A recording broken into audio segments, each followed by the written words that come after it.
gbogbo ìràwọ̀ pátá ẹ wá gbóhun tó fẹ́ ṣẹlẹ̀ lọ́jọ́ tòní gangan tí ń ṣe ọjọ́ Saturday September 27 ọdún 2025 tá wà náà yìí. mo kí Ọlọ́run ọba mo ṣèbọ Olódùmarè, ìbà kọ́dá ayé, ìbà ṣẹ̀dá ọ̀run, mo ṣèbọ Ọ̀rúnmìlà atórí ẹni tí ò sunwọ̀n ṣe ẹlẹ́rìí ìpín tòun tàyàn mọ́. mojúbọ ọkùnrin mojúbọ obìnrin, mo kí gbogbo ojú tó ń wò mí níbikíbi tí ẹ ti ń gbọ́ mi káàkiri àgbáńlá ayé. ẹ̀yin tẹ̀ ń wò mí pátá ẹ bá ń share fídíò yìí kó kárí ilé kó kárí oko kó lè jẹ́ òwúlò àti àǹfààní fọ́pọ̀ ènìyàn. ẹ̀yin oníràwọ̀ iná tó kan ara yan Aries tàbí láàrin March 21 sí April 20. àwọn ènìyàn tí ó ṣe é pé wọ́n láṣẹ lé yín lórí tàbí tó jẹ́ bí ẹ̀gbọ́n tàbí tó jẹ́ bí ọ̀gá, ó ṣeéṣe kí wọ́n ṣe ìrànwọ́ fún yín lọ́jọ́ tòní o. bẹ́ẹ̀ sì ni kẹ́yìn náà rí dájú gbogbo nǹkan kíkọ́ tẹ́ bá fẹ́ ṣe ní iṣẹ́ lọ́jọ́ tòní kẹ́ ṣe wọ́n láṣẹ yanjú ní kíákíá.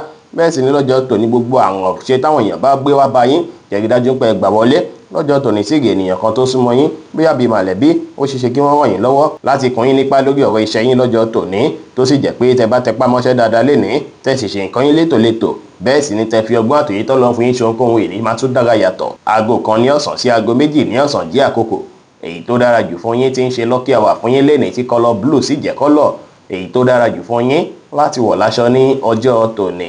ẹ̀yin oníràwọ̀ erùpẹ̀ alámọ̀ Taurus tàbí láàrin April 21 sí May 20 lọ́jọ́ tòní ó ṣeéṣe kẹ́ máa wà very romantic bákan o. lọ́jọ́ tòní ara yín máa já gágá púpọ̀, tó sì jẹ́ pé ìdùnnú àtayọ̀ máa gbalẹ̀ nínú ọkàn yín rẹpẹtẹ. ọjọ́ tòní dára púpọ̀ láti fi lo àkókò àti ìgbà pẹ̀lú olólùfẹ́ yín, kẹ́rí dájú pé ṣe nǹkan tí á mú kínú olólùfẹ́ yín dùn. lọ́jọ́ tòní gbogbo bẹ ṣe ń fìlì gan á ràn yín lọ́wọ́ láàyè iṣẹ́, tó sì jẹ́ pé ẹ ní láti fi ìfẹ́ àti ọ̀yàyà hàn sí àwọn ènìyàn tó rọ̀gbà yín ká. kẹ́ ṣe dáadáa sáwọn èèyàn lénìí pẹ̀lú. aago 4 ní ọ̀sán sí aago 6 ní ìrọ̀lẹ́ jí àkókò èyí tó dára jù fún yín tí ń ṣe lucky hour fún yín lénìí tí kọ́lọ̀ orange sì jẹ́ kọ́lọ̀ èyí tó dára jù fún yín láti wọ̀ láṣọ ní ọjọ́ tòní. ẹ̀yin oníràwọ̀ afẹ́fẹ́ aláwàdà Gemini tàbí láàrin May 21 sí June 21 àti mọ̀lẹ́bí àti ọ̀rẹ́ ó ṣeéṣe kí wọ́n wà available fún yín dáadáa lọ́jọ́ tòní, kí wọ́n dúró tì yín ẹ lo àkókò àti ìgbà pẹ̀lú àwọn tó ti ń fẹ́ lo àkókò àti ìgbà pẹ̀lú yín látijọ́ mẹ́ta ló dàbí ìgbà pé ẹ ti ń busy pẹ̀lú ọ̀rọ̀ iṣẹ́. ẹ fọjọ́ tòní tẹ́ tún ní táìmù díẹ̀ láti fi sinmi tàbí láti fi lo àkókò àti ìgbà pẹ̀lú àwọn olólùfẹ́ yín, kẹ́ fún wọn látẹ̀ńṣọ̀n. ẹ ṣe dáadáa sáwọn èèyàn lénìí, ẹ ní ìrẹ̀lẹ̀ kí ẹ sì báwọn ènìyàn ṣe pẹ̀lú àwàdà àti ẹ̀rín. aago 7:25 ní ìrọ̀lẹ́ sí aago 8:15 ní àṣálẹ́ jẹ́ àkókò èyí tó dára jù fún yín tí ń ṣe lucky hour fún yín lénìí tí kọ́lọ̀ white sì jẹ́ kọ́lọ̀ èyí tó dára jù fún yín láti wọ̀ láṣọ ní ọjọ́ tòní. ẹ̀yin oníràwọ̀ omi agbára Cancer tàbí láàrin June 22 sí July 22 ó ṣeéṣe káwọn kọ́kọ́ máa wọ̀nyí láti ṣe, tó sì jẹ́ pé bóyá ọ̀rọ̀ iṣẹ́ náà máa tún wà lọ́rùn yín tẹ́ fẹ́ mójútó lọ́jọ́ tòní. gbogbo títẹpá mọ́ṣẹ́ yín pátápátá ló máa padà lérè ń jẹ lórí, tó ṣe é pé ẹ máa rírí owó gbámú dáadáa láàyè iṣẹ́ lọ́jọ́ tòní. ẹ rí dájú pé ẹ mójú kúrò níbi nǹkan kan tó ṣe kókó fún yín láti mójútó. gbogbo iṣẹ́ yín pátápátá ni kẹ́ ẹ ṣe láṣeyọrí lénìí o. pàápàá àwọn nǹkan tó bá jọmọ́ iṣẹ́ ilé kẹ́ ẹ rí dájú pé mójútó wọn pátápátá lénìí. ẹ rí dájú pé ṣe nǹkan yín létòlétò, kí ẹ báwọn èèyàn ṣe pẹ̀lú ìfẹ́, kí ẹ ní ìrẹ̀lẹ̀ kẹ́ sì ṣe dáadáa sáwọn èèyàn lénìí pẹ̀lú. deep blue jẹ́ kọ́lọ̀ tó dára jù fún yín láti wọ̀ láṣọ lónìí. aago 3 ní ọ̀sán sí aago 6 ní ìrọ̀lẹ́ jí àkókò èyí tó dára jù fún yín tí ń ṣe lucky hour fún yín lénìí. ẹ̀yin oníràwọ̀ iná tó gbóná riri Leo tàbí láàrin July 23 sí August 22 gbogbo àdáwọlé yín pátá lénìí ló máa já sí bí ẹ ṣe ń fẹ́ o, tó sì jẹ́ pé ọkàn yín máa balẹ̀ pẹ̀sẹ̀ tí ní máa dùn bí gbogbo nǹkan ṣe ń lọ. ó ṣeé ṣe kí ìvẹ́ǹtì kan tàbí nǹkan bíi celebration kan kó ṣe é pé ó máa jẹyọ lójijì fún yín lọ́jọ́ tòní tí yín á fẹ́ jẹ́ kí ẹ socialize, tá fẹ́ jẹ́ kí ẹ pààrọ̀ aṣọ láti lọ báwọn èèyàn ṣe ayẹyẹ lọ́jọ́ tòní. ẹ báwọn èèyàn ṣe kẹ́ enjoy ara yín dáadáa, ẹ ní ìrẹ̀lẹ̀ kẹ́ ṣe nǹkan yín létòlétò kẹ́ sì ṣe dáadáa sáwọn èèyàn pẹ̀lú. bẹ́ẹ̀ sì ni kí ẹ má gbàgbé láti tẹ́ra yín lọ́rùn láti ṣe gbogbo nǹkan tá mú kí inú yín dùn káyọ̀ yín kún. aago 4 ní ìrọ̀lẹ́ sí aago 5 ní ìrọ̀lẹ́ jí àkókò èyí tó dára jù fún yín tí ń ṣe lucky hour fún yín lénìí tí kọ́lọ̀ red sì jẹ́ kọ́lọ̀ èyí tó dára jù fún yín láti wọ̀ láṣọ ní ọjọ́ tòní. ẹ̀yin oníràwọ̀ erùpẹ̀ funfun Virgo tàbí láàrin August 23 sí September 23 ẹ máa fẹ́ ṣe àríwòye sí lórí ìgbésí ayé yín dáadáa lọ́jọ́ tòní. ẹ máa fẹ́ wòye sí àwọn issue tẹ́tí ní látijọ́ mẹ́ta. àkókò tó wà yìí láti wá solution sí gbogbo nǹkan tó dàbí ìṣòro èyí tẹ́tí ń kojú látijọ́ mẹ́ta, kí solution náà sì wáyé permanently lénìí. ní ìgbẹ̀yìn tẹ́ bá wá solution gbogbo nǹkan máa padà yàtọ̀, tọkàn máa balẹ̀, ẹ wà determine lénìí, kí ẹ pọ́n tèwe tàgbàlé kí ẹ sì fi ìgboyà kójú ohunkóhun lénìí pẹ̀lú. aago 7 ní àṣálẹ́ sí aago 8 ní àṣálẹ́ jí àkókò èyí tó dára jù fún yín tí ń ṣe lucky hour fún yín lénìí. gbogbo kọ́lọ̀ tó bá ti jẹ́ light colour pátá òun ló wá dára jù fún yín láti wọ̀ lénìí o. ẹ̀yin oníràwọ̀ afẹ́fẹ́ márìmí fín Libra tàbí láàrin September 24 sí October 23 ó ṣeéṣe kára yín yá gágá, kí inú yín dùn pẹ̀lú látàrí pé ó ṣeéṣe kí surprise tẹ́ òru kàn tẹ́lẹ̀ kó wáyé fún yín lọ́jọ́ tòní o, tí yẹn sì lè jẹ́ pé bóyá látọ̀dọ̀ mọ̀lẹ́bí yín tàbí látọ̀dọ̀ èèyàn tó súnmọ́ yín pẹ́kípẹ́kí lẹ ti máa rí àwọn àǹfààní yìí tí yẹn ti máa jẹ́ kára yín yá gágá púpọ̀, tí ẹ sì máa ní ìrètí àti ìgboyà nínú ara yín àti lórí ohunkóhun tí ẹ bá ń fẹ́ ṣe lọ́jọ́ tòní. Ọkàn yín máa balẹ̀ pẹ̀sẹ̀, tó sì jẹ́ pé àwọn èèyàn tó rọ̀gbà yín ká gan máa mọ̀ pé ẹni yóò dá pé inú ẹ̀ ń dùn lọ́jọ́ tòní. Ó dára púpọ̀ kí ẹ rìláàsì díẹ̀, kẹ́ sì rí dájú pé ẹ wà positive minded,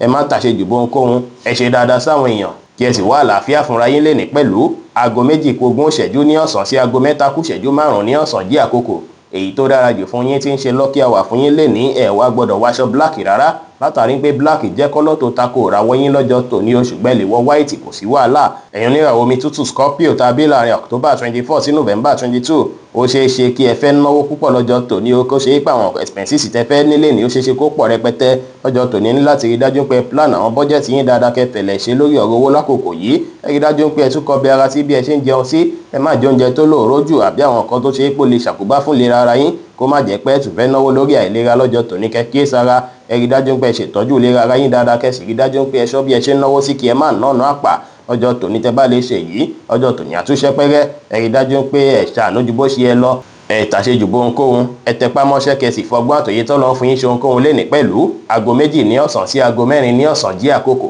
èyí tó dára jù fún yín tí ń ṣe lucky hour fún yín lénìí, tí kọ́lọ̀ rẹ́ẹ̀dì sì jẹ́ kọ́lọ̀ èyí tó dára jù fún yín láti wọ̀ láṣọ ní ọjọ́ tòní. Ẹ̀yin oníràwọ̀ inú àtùpà Sagittarius tàbí láàrin November 23 sí December 22, ọjọ́ tó dára lọ́jọ́ tòní jẹ́ fún ìbáṣepọ̀ yín àtolólùfẹ́ yín o, látàrí pé ọkàn yín máa balẹ̀ pẹ̀sẹ̀, tó sì jẹ́ pé òun fa máa wà láàrin ẹ̀yin àtolólùfẹ́ yín lọ́jọ́ tòní. Pẹ̀lú ìrínisí yín gan lásán, á dàbí ìgbà pé kólólùfẹ́ yín wà pẹ̀lú yín ló máa rí lọ́jọ́ tòní. Ìrínisí yín máa dùn tátayọ lénìí o. Gbogbo nǹkan tó bá dàbí issue tó ti ń trouble yín látijọ́ mẹ́ta láàrin ẹ̀yin àtolólùfẹ́ yín tàbí láàrin ẹ̀yin àti ènìyàn, ó ṣeé ṣe kí gbogbo ẹ̀ yanjú lọ́jọ́ tòní.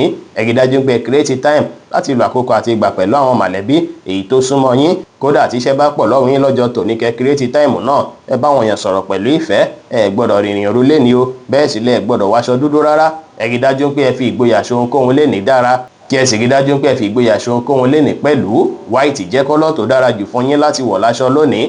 Aago 10:15 láàárọ̀ sí aago 11:15 láàárọ̀ jí àkókò èyí tó dára jù fún yín tí ń ṣe lucky hour fún yín lénìí.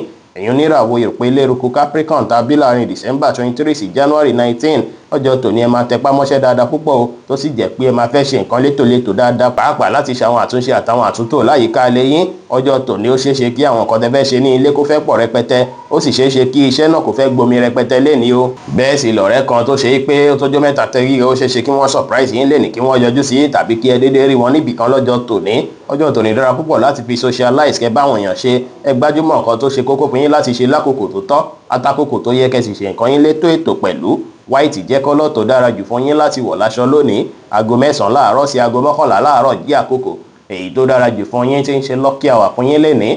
Ẹ̀yin oníràwọ̀ afẹ́fẹ́ oníbínú Aquarius tàbí láàrin January 20 sí February 19, ọjọ́ tòní ó ṣeé ṣe kí ẹ rí surprise kan tàbí ẹ̀bùn pàtàkì kan látọ̀dọ̀ èèyàn tó súnmọ́ yín bí ọ̀rẹ́. Ó ṣeé ṣe kó ṣe pé nǹkan tẹ́yin gan ti ń fẹ́ láti rà látijọ́ mẹ́ta ni, tàbí kó ṣe pé bóyá ẹ̀yin gan ti ń rò pé nǹkan báyìí mo sì máa nílò rẹ̀. Ẹ rí dájú pé ẹ dúpẹ́ lọ́wọ́ wọn. Ohun tó fẹ́ ṣẹlẹ̀ yà jẹ́ káàárín ẹ̀yin àtolólùfẹ́ yín náà tàbí ọ̀rẹ́ yín náà kí ó gún régé dáadáa, kí àjọṣepọ̀ yín sì tún pẹ́pẹ́pẹ́ sí i. Lénìí kí ẹ ṣòtítọ́, kẹ́ ṣòdodo láwùjọ àwọn ènìyàn. Ẹ má kánjú ju bó ṣe ẹ lọ lórí ohunkóhun. Ẹ má fọkàn sí gbogbo kọ́kíkan tí ẹ bá ń retí kí ó lè wọlé ní ìrọ̀rùn. Bẹ́ẹ̀ sì ni kí ẹ tẹpá mọ́ṣẹ́, kẹ́ sì ṣe dáadáa sáwọn èèyàn lénìí pẹ̀lú. Blue jẹ́ kọ́lọ́ tó dára jù fún yín láti wọ̀ láṣọ lónìí. Aago 3 ní ọ̀sán sí aago 5 ní ìrọ̀lẹ́ jí àkókò èyí tó dára jù fún yín tí ń ṣe lucky hour fún yín lénìí. Ẹ̀yin oníràwọ̀ omi tí kì í ru Pisces tàbí láàrin February 20 sí March 20, ọjọ́ tó dára púpọ̀ lọ́jọ́ tòní jẹ́ láti fi create àkókò àti ìgbà láti lò pẹ̀lú mọ̀lẹ́bí yín. Lénìí ó ṣeé ṣe kí ẹ wà bísí díẹ̀ bákan, ṣùgbọ́n ẹ má wulẹ̀ fi pressure rẹpẹtẹ síra yín lọ́rùn ju bó ṣe yẹ lọ. Ó ṣeé ṣe kẹ́yìn àti ènìyàn kan tí ẹ nífẹ̀ẹ́ sí kí ẹ dìjọ ṣiṣẹ́ papọ̀ lọ́jọ́ tòní, tíṣẹ́ náà sì máa padà jà sí àṣeyọrí, tó sì tún máa padà bí ìdùnnú àtayọ̀ fún yín púpọ̀. Lénìí kí ẹ má wọṣọ dúdú o, ẹ rí dájú pé ẹ ní ìrẹ̀lẹ̀, ẹ ṣe dáadáa sáwọn èèyàn, kí ẹ sì tẹpá mọ́ṣẹ́ dáadáa lénìí pẹ̀lú. Aago 4 ní ìrọ̀lẹ́ sí aago 5 ní ìrọ̀lẹ́ jí àkókò èyí tó dára jù fún yín tí ń ṣe lucky hour fún yín lénìí, tí kọ́lọ̀ white sì jẹ́ kọ́lọ̀ èyí tó dára jù fún yín láti wọ̀ láṣọ ní ọjọ́ tòní. Ẹ̀yin tẹ́ wá fẹ́ ṣèwádìí onírúurú náà láǹfààní àti kàn sí wa ní WhatsApp 09033897161. Ire gbogbo á jẹ́ tiwa lónìí, lọ́sẹ̀ yìí, lóṣù yìí àti ní gbogbo ọjọ́ ayé wa láṣẹ Ìdùmarè. Ire o.